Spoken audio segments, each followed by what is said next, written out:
Hello everyone, today we are going to discuss kinetics of elimination. ठीक है, तो मतलब एलिमिनेशन जैसे भी हो रहा है तो क्या मतलब कि हमें इतना तो पता ही होगा कि क्लियरेंस जो एलिमिनेशन होता है वो दो चीज़ों से sum total of metabolic inactivation and excretion होता है। ठीक है ना। तो इसके लिए फिर हम लोग अब आगे बढ़ते हैं and we will first look the term clearance. तो क्लियरेंस में क्या है? क्लियरेंस का डेफिनेशन है कि clearance of a drug is the theoretical volume of plasma from which the drug is completely removed in unit time. मतलब कि वो वॉल्यूम ऑफ प्लाज्मा, ठीक है, थियोरेटिकल वॉल्यूम ऑफ प्लाज्मा जिससे ड्रग कम्प्लीटली रिमूव हो गया इन यूनिट टाइम। इसलिए जो क्लियरेंस का हम लोग डेफिनेशन लिखते हैं, रेट ऑफ एलिमिनेशन अपॉन सी। ठीक है ना, सी जो प्लाज्मा कंसेंट्रेशन है। ठीक है, और अगर हम लोग क्लियरेंस की बात करें तो ये basically they follow two type of kinetics. एक होता है टू या थ्री टाइप ऑफ काइनेटिक्स हम बोल सकते हैं। मतलब टू में जो हम लोग पढ़े हैं ना 11th में, उससे first order kinetics, zero order kinetics, और एक और होता है ब्लड फ्लो डिपेंडेंट एलिमिनेशन। ठीक है ना। काइनेटिक्स तो दो ही अभी पढ़ेंगे, दैट इज सबसे पहला हम लोग देखेंगे, first will be the first order kinetics. अब जो फर्स्ट ऑर्डर काइनेटिक्स है ये क्या शो करता है कि जो रेट ऑफ एलिमिनेशन है, rate of elimination this is directly proportional to drug concentration. Drug concentration के डायरेक्टली प्रोपोर्शनल है। ठीक है, मतलब rate of elimination directly proportional drug concentration. इसका मतलब क्या समझोगे? जो क्लियरेंस रहता है दिस रिमेन कांस्टेंट। ठीक है, तो ये भी बोल सकते हो कि constant fraction of drug present in body,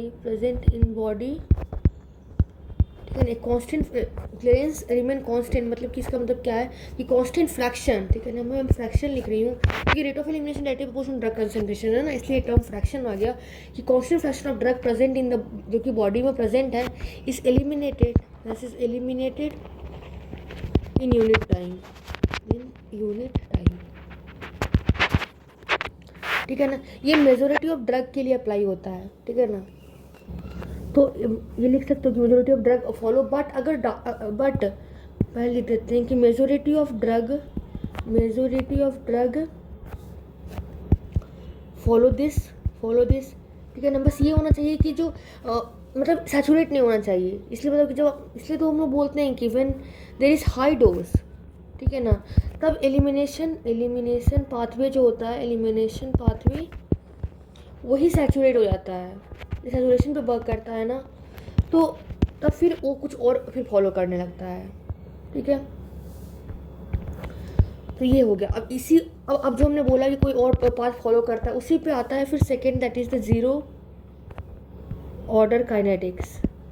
इसका मतलब क्या होता है कि कुछ ड्रग जो होते हैं नॉर्मली, मतलब कि वो एलिमिनेशन को सैचुरेट कर देते हैं। एलिमिनेट मतलब कि समझ रहे हो ना, कि नॉर्मली ही सैचुरेट हो जाते हैं, इजीली सैचुरेट हो जाते हैं, तो फिर वो कुछ और फॉलो करते हैं, जिस कॉल्ड जीरो ऑर्डर काइनेटिक्स। इसमें क्या होता है, द रेट ऑफ एलिमिनेशन वो किस पे डिपेंड करता है, दिस रिमेन कांस्टेंट रहता है। ठीक है ना, इरिस्पेक्टिव कितना भी ड्रग कंसंट्रेशन, कितना में हम लोग लाद के दे देना, this irrespective of drug concentration. इसका मतलब क्या है कि द क्लियरेंस जो होता है वो डिक्रीज कर जाता है with increase in concentration. Clear, इसका मतलब नहीं, मतलब ऐसे ही मतलब जीरो ऑर्डर में यही होता है, clearance decrease with increase in concentration. ठीक है, एंड ये क्या होता है कि एक कांस्टेंट अमाउंट ऑफ ड्रग जो होता है that get eliminated in unit time.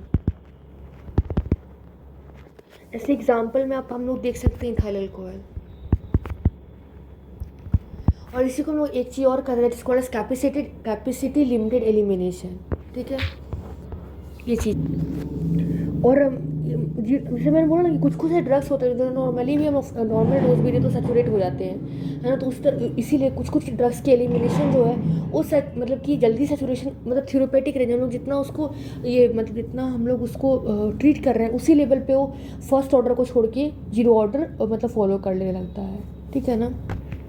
और अब हमें जीरो ऑर्डर की कोई नाम याद रखना है, जैसे कि फेनिटॉइन हो गया, टॉलब्यूटामाइन, थियोफाइलिन, वारफेरिन। ठीक है, ये हमें याद ही रखना है, क्योंकि इसके अलावा मोस्टली सब जीरो ऑर्डर एक नॉर्मल कंसंट्रेशन पे फॉलो करते हैं। जब उसकी ड्रग की कंसंट्रेशन हाई हो आती है, सॉरी फर्स्ट ऑर्डर फॉलो करते हैं, कंसंट्रेशन हाई होती है तब जीरो ऑर्डर फ्लो करते हैं। तो एग्जांपल्स में हम क्या क्या देखेंगे, जैसे फेनिटोइन, ठीक है ना, टॉलब्यूटामाइड, after that theophylline, after that warfarin. ठीक है, तो आप याद रखना कि phenytoin, टॉलब्यूटामाइड, theophylline, warfarin, PTTW, phenytoin, टॉलब्यूटामाइड, theophylline, warfarin. ठीक है ना, ये फॉलो करता है zero order kinetics. After that हमें याद रखना है क्या, एक होता है ब्लड फ्लो डिपेंडेंट एलिमिनेशन। आप खुद समझ रहे हो कि ब्लड फ्लो डिपेंडेंट एलिमिनेशन, इसका मतलब क्या होता है कि कुछ ड्रग ऐसे होते हैं जिनकी एलिमिनेशन कैपेसिटी जो होती है, ठीक है ना, तो कुछ ड्रग्स की एलिमिनेशन कैपेसिटी मतलब उस ऑर्गन पे, मतलब आई मीन टू से कि मतलब कुछ ड्रग्स जो होते हैं उनकी जो मतलब वो ड्रग जैसे किसी भी ऑर्गन से पास हुए तो एलिमिनेटिंग कैपेसिटी जो ऑर्गन का होता है ना, ठीक है ना, eliminating capacity of organ for elimination करने के लिए, जैसे किडनी, लीवर, वो मतलब कि बहुत ज़्यादा, ठीक है ना, बहुत ज़्यादा एक्सीड करते हैं than the amount of drug normally present in the blood circulation, जितना ब्लड सर्कुलेशन में प्रेजेंट है। ठीक है ना, इसका मतलब ये क्या हो गया कि इनके एलिमिनेशन जो है वो पूरे के पूरे blood dependent, blood flow dependent होते हैं। ठीक है, तो ये हम लोग लिख सकते हैं कि फ्यू ड्रग्स जो होते हैं उनकी elimination, the eliminating capacity of an organ of elimination, जैसे कि कौन कौन सा हमने देखा, किडनी एंड लीवर। ठीक है ना, ये मतलब बहुत ज़्यादा exceed the amount of drug normally present in blood circulation. ठीक है, और तो इसका मतलब क्या होगा कि this is dependent on, this is the elimination of such drug इस क्या होते हैं, ब्लड फ्लो डिपेंडेंट होते हैं। और ये जो हाईली सेलेक्टेड ड्रग है कंप्लीटली एलिमिनेट हो आते हैं, मतलब एक ही पैसेज, जब एक बार वो पैसेज हुआ ब्लड फ्लो उस ऑर्गन में गया ड्रग के साथ, तो पूरा का पूरा एलिमिनेट हो आते हैं। This was the blood flow dependent elimination. ठीक है, अब हम लोग देखते हैं प्लाज्मा की हाफ लाइफ। ठीक है ना, प्लाज्मा हाफ लाइफ। ठीक है ना, अब प्लाज्मा हाफ लाइफ मतलब क्या है, प्लाज्मा हाफ लाइफ मतलब होता है कि प्लाज्मा हाफ लाइफ किसी ड्रग का वो टाइम होता है, टाइम टेकन, जब प्लाज्मा कंसंट्रेशन मतलब कि उस ड्रग का रिड्यूस हो जाए टू हाफ ऑफ इस value. So plasma half life of drug is time taken,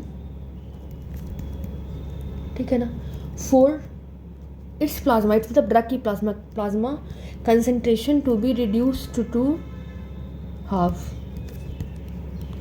of its original.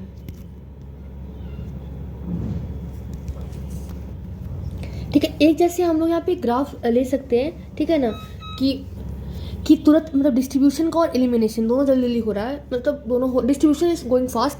तो it is the example of this graph is example of drug, ठीक है ना, जो कि फर्स्ट ऑर्डर एलिमिनेशन को फॉलो करता हो, ठीक है ना, और इंट्रावेनस दिया गया है, इंट्रावेनसली इट इज गिवन। ठीक है ना, और we have plotted the log scale plasma concentration in semi log and the time hours में।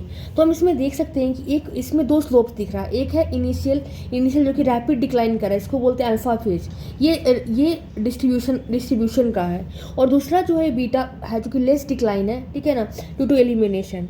अब जिसमें हम लोग टू हाफ लाइफ, डिस्ट्रीब्यूशन का टी हाफ है ना, एलिमिनेशन का टी हाफ कैलकुलेट कर सकते हैं दो स्लोप से, लेकिन जो एलिमिनेशन का टी हाफ है, द एलिमिनेशन टी हाफ, ठीक है, जो कि बीटा वाला स्लोप से आएगा, जिसको हम लोग कहते हैं हाफ लाइन ऑफ ड्रग, क्योंकि ऑफकोर्स डिस्ट्रीब्यूट में उसका लाइफ मतलब डिस्ट्रीब्यूट से भी बट उसका बहुत जल्दी डिस्ट्रीब्यूट हो रहा है, तो उसको हम नेगलेक्ट कर देते हैं और बस एलिमिनेशन को हम लोग करके T half of life calculate करते हैं। ठीक है, तो और अगर चूंकि ये ड्रग मतलब जैसे ये ड्रग हमने बोला तो फर्स्ट ऑर्डर काइनेटिक्स है को फॉलो कर रहा है, तो इसको ये एक्सपोनेंशियल फेज था, ठीक है ना, जैसे T half is equal to L N 2/k, elimination is T half is equal to L N 2/k। अब आपको ये लगेगा मतलब इसको मैथमेटिकली हमने इस ग्राफ से इक्वेशन निकाला, that is T half is equal to L N 2/k, जो कि फर्स्ट ऑर्डर काइनेटिक्स के लिए है, और एल एन 2 जो यहाँ पे है नेचुरल लॉगरिथम है 2 का, ठीक है। और फिर ये तो हमें पता है सबको कि क्या होता है, that is the elimination rate constant, किसका, ऑफ ड्रग। एंड ये जो के होता है, ठीक है ना, elimination rate constant of drug मतलब कि it is the fraction of total amount of drug in body जो कि रिमूव्ड पर यूनिट टाइम। मतलब यहाँ पे क्या बोला कि is the elimination rate of constant, मतलब कि of total amount of drug जो इन द बॉडी है जो कि रिमूव पर यूनिट टाइम है, उसका उसी का फ्रैक्शन बताता है। जैसे आप एग्जांपल समझ सकते हो कि 2 ग्राम ऑफ ड्रग प्रेजेंट है बॉडी में और 0.1 ग्राम एलिमिनेट हो रहा है पर आवर में, तो उसकी के जैसे एग्जांपल है, जैसे हमने लिखा के इज इक्वल टू 0.1/2, तो यहाँ पे जो 0.1 है ये रेट को बता रहा है, एलिमिनेशन पर आवर। और अगर हमने टू को बोलेंगे तो 2 is the drug present in body, तो इसमें हम के इज इक्वल टू 0.1/2 से क्या समझे, 0.05 मतलब 5% पर आवर के है, ठीक है ना। तो हम लोग के को ऐसे भी लिख सकते हैं, के इज इक्वल टू CL/V, की कैलकुलेट होता है CL क्लियरेंस अपॉन V, और यहाँ पे क्लियरेंस अपॉन V, यहाँ पे कैपिटल V मैंने लिखा, this means the volume of distribution, ठीक है ना। तो के को अगर हम क्लियरेंस अपॉन V से कैलकुलेट करते हैं, इसका मतलब टी हाफ को आप लिख सकते हो ln2 इंटू V/CL। इसके बाद मतलब हमें ये जानना चाहिए कि नॉर्मली जो ड्रग एलिमिनेट होते हैं उनमें कितने हाफ लाइफ होते हैं। तो आप ऐसे भी देख सकते हो कि जैसे अगर एक टी हाफ हुआ, उसमें क्या हुआ, 50% ऑफ ड्रग एलिमिनेट हुआ। अगर टू टी हाफ हुआ तो उसका 50% मतलब 50 + 25% ड्रग एलिमिनेट हुआ। अगर हम 3 टी हाफ बोलेंगे तो 50 + 25 + 12.5% ड्रग एलिमिनेट हुआ।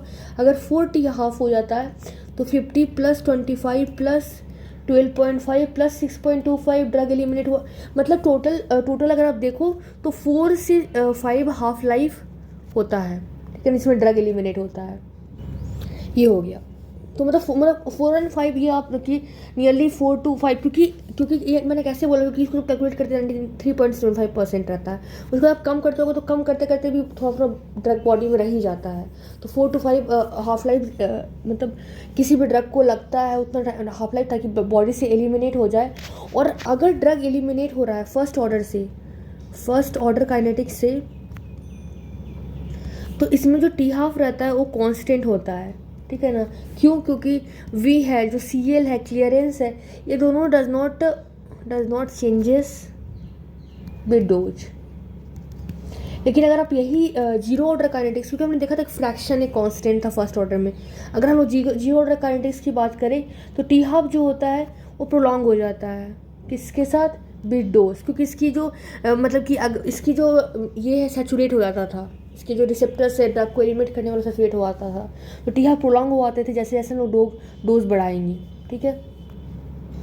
तो अगर जो जीरो ऑर्डर को फॉलो कर रहा है उसके लिए उतना मतलब इम्पोर्टेंटली मतलब ये नहीं होता है।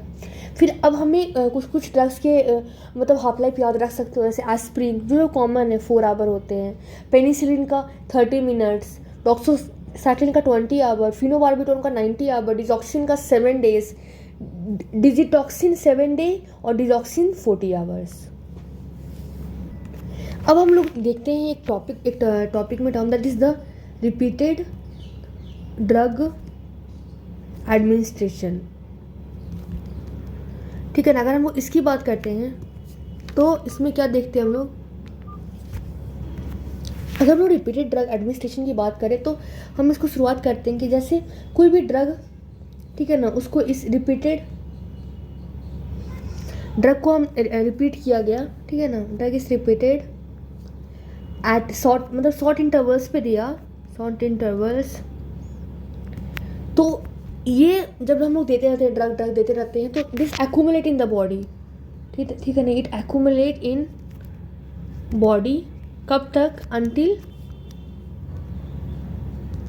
अंटिल क्या हो, एलिमिनेशन जो होता है, elimination balance input and steady state plasma concentration, मतलब CPSS। मतलब कि ड्रग को रिपीटेड मतलब हम लोग शॉर्ट इंटरवल देते रहते हैं और ये एक्यूमुलेट करता है बॉडी में, कब तक, जब तक ये एलिमिनेशन बैलेंस नहीं कर जाए स्टेडी स्टेट को प्लाज्मा कंसंट्रेशन। ठीक है, तो ये जो, और इसी को हम लोग CPSS बोलते हैं। ठीक है, it is called as CPSS। तो ये तो हम एक कंसेप्ट से माने कि हाँ ड्रग को हम लोग बार बार दे रहे हैं, एक्यूमुलेट हो रहा है बॉडी में, और जब तक वो मतलब कि एलिमिनेशन और प्लाज्मा कंसंट्रेशन दोनों जब बैलेंस नहीं हो जाए तब तक हम मतलब तब तक समझ ना, मतलब कि तब तक हो, ठीक है ना, तब तक वो एक्यूमुलेट होते रहता है। तो CPSS मतलब स्टडी स्टेट प्लाज्मा कंसंट्रेशन जो अटेंड होता है उसके लिए एक फॉर्मूला हमें कैलकुलेट भी तो करना, कैलकुलेट ताकि हमें पता चले। तो CPSS is equal to dose rate upon CL। ठीक है ना, मतलब ये जो CPSS मतलब ये प्लाज्मा, ये ओ प्लाज्मा कंसंट्रेशन है। ठीक है ना, जिसपे क्या होगा, ये वो प्लाज्मा कंसंट्रेशन है जब that will balance the input, मतलब ये वो प्लाज्मा कंसंट्रेशन जहाँ पे एक्सक्रीशन बैलेंस हो जाता है। तो ये स्टेडी स्टेट को लाने के लिए क्या formula, dose rate upon clearance. ठीक है ना, अगर हम लोग डोज रेट को डबल कर देते हैं तो जो CP मतलब एवरेज जो प्लाज्मा में कंसंट्रेशन टर्म है तो ऑफकोर्स वो भी डबल हो जाएगा। ठीक है ना, तो इसी को हम लोग यूज़ करते हैं कि अगर हमें थेरेप्यूटिक प्लाज्मा कंसंट्रेशन ये मतलब उस कंसंट्रेशन पे बॉडी में वर्क कर रहा है। ठीक है ना, और हमें क्लियरेंस भी हम जानते हैं, तो फिर हम लोग क्या करेंगे, डोज रेट हम लोग कैलकुलेट कर सकते हैं। Then dose rate will be equal to CPSS into clearance. ठीक है, अब इसके बाद क्या होता है कि हम लोग जब आफ्टर ओरल एडमिनिस्ट्रेशन जब ओरली हम लोग किसी को एडमिनिस्ट्रेशन किया तो एक फ्रैक्शन ऑफ डोज जो है वो सिस्टमिक सर्कुलेशन में एक्टिव फॉर्म में रहता है। तो only a fraction of dose that reaches the systemic circulation in active form, तो उसको हम लोग क्या बोलेंगे, उस फॉर्मूला को हम लोग बोलते मतलब कि dose rate is equal to CL into target CPSS और यही फ्रैक्शन अपॉन F। ठीक है ना, मतलब कि ओरल एडमिनिस्ट्रेशन के बाद हमें सिर्फ एक फ्रैक्शन ही रह जाता है उसमें, तो उससे फिर हम लोग डोजेज कैलकुलेट किया। ठीक है।